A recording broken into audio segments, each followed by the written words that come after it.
बोलो जयकारा बोल मेरे श्री गुरु महाराज की जय। बोलिए सांचे दरबार की जय। श्री आनंदपुरवासी भगवान की जय। श्री नगली निवासी भगवान की जय। समस्त भगत जी को जय सच्चिदानंद जी। भगत जी इस चैनल को सब्सक्राइब कीजिए, वीडियो को भी लाइक कीजिए और वीडियो को ज़्यादा से ज़्यादा गुरुमुखों के पास शेयर कीजिए ताकि यह भक्ति में सत्संग समस्त गुरुमुख जन तक पहुंच सके और आप भी पुण्य के भागी बन सकें। जय सच्चिदानंद भगत जी। साध संग में चांदना सकल अंधेरा और सहजो दुर्लभ पाइए सत्संगत में ठोर। सहजो बाई जी का कथन है कि एकमात्र सत्संग में ही उज्जवल प्रकाश है। इसके अतिरिक्त समस्त संसार में चहुं ओर माया मोह ममता का निबिड़ अंधकार परिव्याप्त है। इसलिए सत्संग में ठिकाना मिलने को अति दुर्लभ संयोग जानना चाहिए। सत्संग की महिमा, उसके प्रताप तथा उसके द्वारा होने वाले अलभ्य लाभ का वर्णन तो सभी ग्रंथों शास्त्रों में किया गया है। तथापि गोस्वामी तुलसीदास जी ने सत्संग के प्रताप का जो विशद वर्णन अपनी अद्वितीय रचना श्री रामचरित्र मानस में किया है वह नितांत विचारणीय तथा पठनीय है। आपने सत्संग को जगत का सर्वोत्तम तीर्थ कहा है, जिसमें एक बार स्नान कर लेने से मन की सब मलिनता तथा जन्म जन्मांतरों के समस्त पाप क्षण भर में धोए जाते हैं। इस तीर्थ का विशेषतम गुण यह है कि सर्वसाधारण के लिए प्रत्येक ऋतु तथा प्रत्येक प्रदेश में सर्वथा इस महातीर्थ का स्थान उपलब्ध है, जबकि अन्य तीर्थों की दशा में ऐसा संभव नहीं। दूसरा विशेष गुण एवं महत्व इस तीर्थ का यह है कि अन्य तीर्थों के स्थान का फल तो न जाने कब मिलेगा, परंतु सत्संग रूपी तीर्थ में स्नान करने का फल तुरंत प्राप्त होता है। मंजन फल पेखी तत्काला काक होए पिक बकहु मराला। सुन आश्चर्य करे जन कोई सत्संगत महिमा नहीं गोई। वाल्मीकि नारद घटयोनी निज निज मुखन कहे निज होनी। जलचर थलचर नभ चर नाना जे जड़ चेतन जीव जहाना। मत कीरत गति भूति भलाई जब जहियतन जहाँ जो पाई। सो जानब सत्संग प्रभाऊ लोकहु वेद न आन उपाऊ। सत्संग रूपी तीर्थ में स्नान करने का फल तुरंत देखने में आता है। वह यह कि कौवे जैसी वृत्ति से पलटकर कोयल जैसी, बगुले जैसी वृत्ति से पलटकर हंस जैसी वृत्ति बन जाती है। जादू जैसे इस विलक्षण प्रभाव की बात सुनकर कोई आश्चर्य न करे, क्योंकि सत्संग की महिमा किसी से छिपी हुई नहीं है। मुनि वाल्मीकि, देव ऋषि नारद तथा मुनि अगस्त जी ने अपने अपने मुख से ही आत्मकथा कहते हुए बतलाया है कि किस प्रकार वह सत्संग के प्रताप से उत्तम पदों को प्राप्त हुए हैं। इसके अतिरिक्त संसार में जितने भी अन्यान जड़ चेतन जीव जंतु हैं, चाहे जल में रहने वाले, चाहे थल में बसने वाले तथा चाहे आकाश में उड़ने वाले, उन सब में से जिसने भी जब और जहां जिस किसी उपाय से सर्वोत्तम उत्तम बुद्धि महिमा प्रतिष्ठा तथा शोभा को प्राप्त किया है, वह सब सत्संग के प्रताप से ही प्राप्त हुआ जानना चाहिए। क्योंकि लौकिक रीत में तथा वेद मर्यादा अनुसार भी इन सब की प्राप्ति का अन्य कोई साधन नहीं है। सत अर्थात संत सत्पुरुषों की संगति करना ही सत्संग है। उनसे ही सत्य वस्तु की प्राप्ति होती है एवं मन पर शुभ विचारों का रंग चढ़ता है। समस्त दुर्गुण तथा कुप्रवृत्तियां दूर होती हैं। उनके बदले सद्गुण एवं सात्विक प्रवृत्तियां मन में घर बनाती हैं। सत का संग पाकर मनुष्य नीच से ऊंच, दुराचारी से सदाचारी तथा संसारी से भक्त बनता है। श्रद्धा एवं विश्वास को धारण करके सत्संग करने से किस किस का सुधार नहीं हुआ। कैसे कैसे दुर्जन भी सत्संग पाकर भद्र तथा पवित्र बन गए। सत्संग वह तीर्थ है जो मन के संपूर्ण मलिन तथा अपानवनता को धोकर उसे पावन बना देने वाला है। यह केवल तीर्थ ही नहीं अपितु महातीर्थ है और इस महातीर्थ का स्नान भाग्यशाली जीवों को ही प्राप्त होता है। सत्संग की महिमा का वर्णन में संत पलटू साहिब के विचार कुछ ध्यान देने योग्य हैं। मलया के प्रसंग से शीतल होवत सांप, शीतल होवत सांप ताप को तुरत बुझाई। संगत के प्रभाव शीतलता वा में आई। मूर्ख ज्ञानी होए जाय ज्ञानी में बैठे।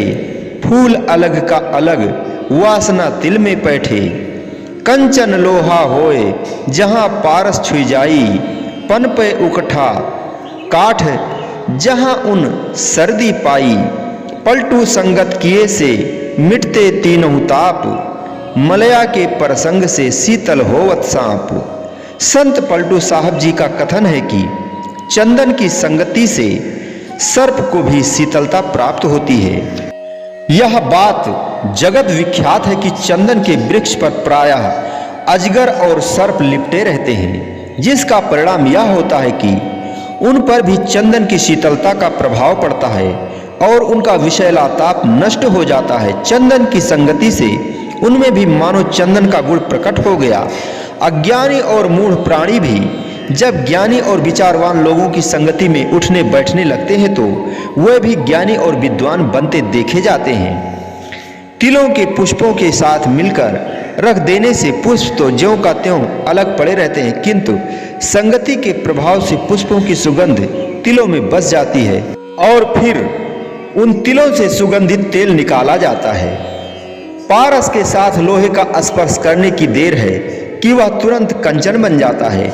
सूखा पेड़ भी जल की संगति के प्रभाव से पनपने और पत्ते फूल निकलने लगता है।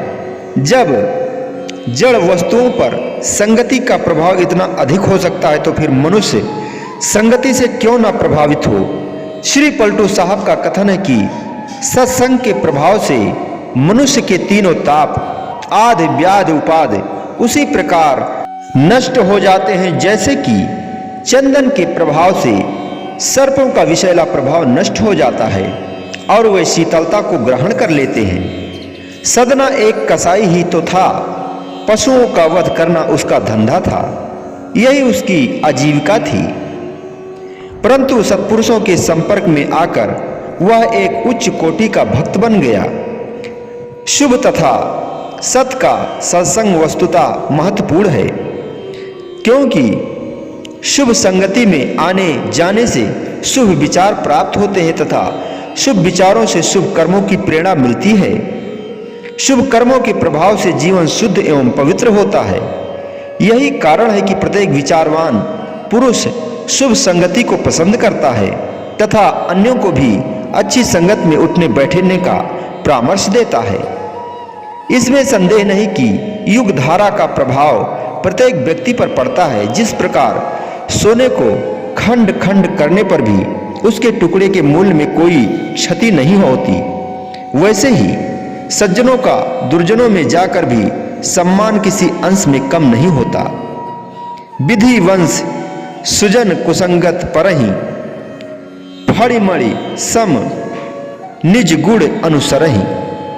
सज्जन दैव योग से कहीं दुर्जनों के संगत में पड़ जावे तो वह वहां भी उनका प्रभाव इस प्रकार ग्रहण नहीं करते जैसे मणि सांप के मुख में रहने पर भी उसके विष को ग्रहण नहीं करती, परंतु उसे प्रकाश करने का अपना गुण बराबर देती रहती है।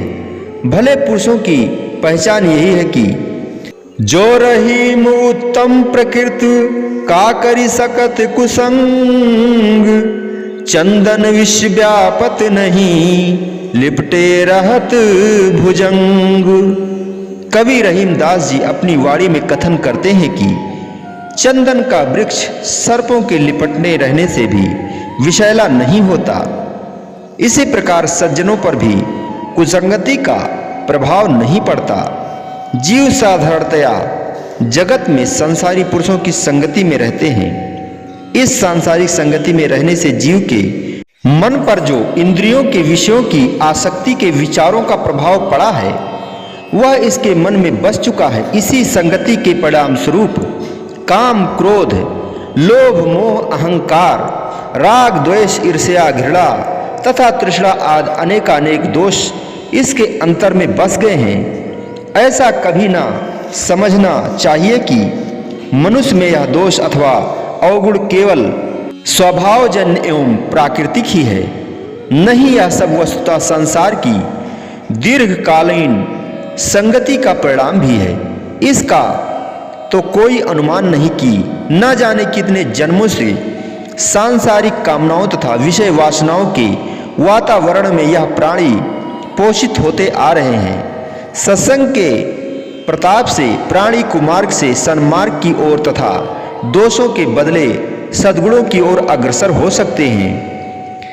मत की रत गति भूति भलाई, जब जही यतन जहां जो पाई।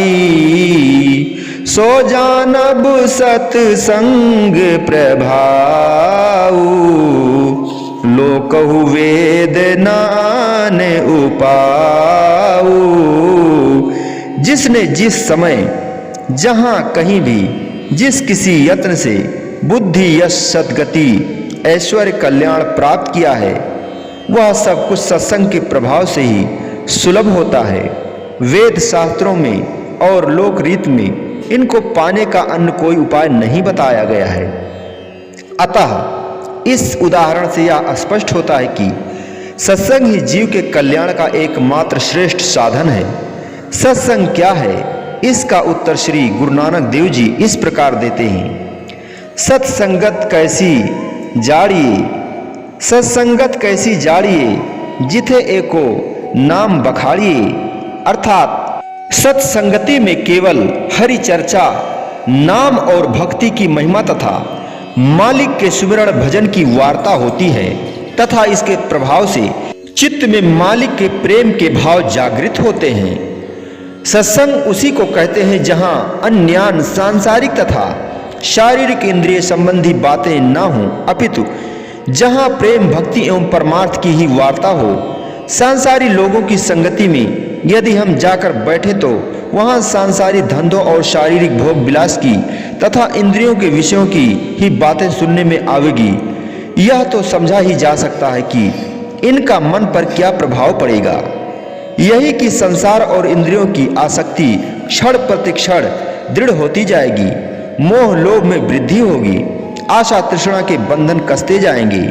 दूसरी ओर सत्संग में जाने से क्या होगा, यह कि मोह और आसक्ति के बंधन ढीले पड़ते जाएंगे। वासना वृत्ति और सांसारिक विचारों से चित्त उपराम होगा तो संभवतः मालिक के सुमिरण भजन की ओर आकृष्ट होगा और प्रेम भक्ति में रुचि उत्पन्न होगी। क्योंकि यह एक अटल नियम है कि मनुष्य के चित्त में एक न एक लगन तो रहती ही है। अर्थात या तो मन में विषयों की आसक्ति रहेगी या फिर प्रभु भक्ति की ओर आकृष्ट होगा। मन का यही तो विशेषता है कि इसे जिस ओर आकृष्ट करो यह तुरंत उसी ओर आकृष्ट होगा तथा फिर वही का होकर रह जाएगा। संतों ने इसे निर्मल जल के समान कहा है। जैसे निर्मल जल में जो भी रंग डाला जाए वह तुरंत उसे ग्रहण कर लेता है, इसी प्रकार मन पर भी जो रंग चढ़ाना हो वही उस पर चढ़ जाएगा। चाहो तो इस मन को भक्ति व प्रेम के रंग में डुबो लो तथा यदि चाहो तो इस पर विषय विकारों का ही रंग चढ़ा लो। यह सब अपने अधिकार में है। बोलो जयकारा बोल मेरे श्री गुरु महाराज की जय। बोलिए साचे दरबार की जय। श्री आनंदपुरवासी भगवान की जय। श्री नगली निवासी भगवान की जय। समस्त भगत जी को जय सच्चिदानंद जी।